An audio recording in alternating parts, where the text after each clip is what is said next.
राहुल देव जी भी हमारे साथ जुड़ चुके हैं। राहुल देव जी, जब मैं पश्चिम बंगाल में चुनाव कवर करने के लिए गया हुआ था, नॉर्थ बंगाल पूरा मैंने विजिट किया।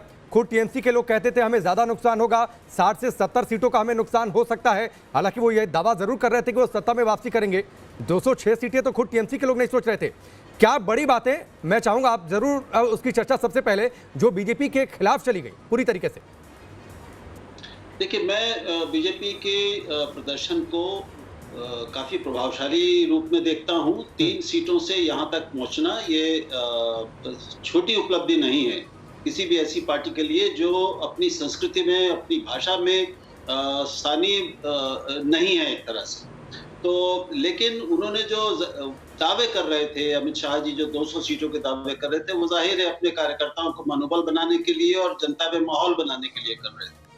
लेकिन जो उसके साथ है, कुछ बहुत बुनियादी कमियां थी बीजेपी के साथ। उसके पास कोई बड़ा ममता बनर्जी से टक्कर लेने वाला स्थानीय नेता नहीं था, कोई चेहरा नहीं था, उतना मजबूत कोई नेता नहीं था। उनके जितने बड़े नेता थे उन्होंने सारी ताकत जरूर लगाई, लेकिन उनकी जो सबसे बड़ी राजनीतिक ताकत और हथियार थे, यानी प्रधानमंत्री मोदी, गृह मंत्री अमित शाह और नड्डा जी, ये तीनों हिंदी भाषी नेता थे। ये वहां पर जाकर हिंदी में बात कर रहे थे।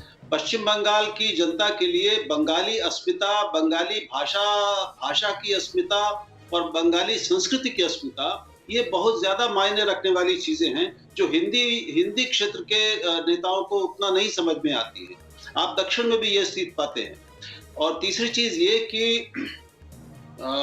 उनके पास उस तरह का, जिस तरह का सीपीएम ने 30-35 साल में कैडर बनाया और उसके बाद उस पूरे के पूरे कैडर को लेकर टीएमसी ने अपना लिया और उन्हीं तौर तरीकों के आधार पर अपना नीचे से ऊपर तक एक राजनीतिक ढांचा खड़ा किया, वो ढांचा बीजेपी के पास नहीं था। तो आशुतोष जिसे कह रहे हैं कि उनके पास उस तरह के कार्यकर्ता नहीं थे, कैडर नहीं था, तो इसमें एक तत्व ये है।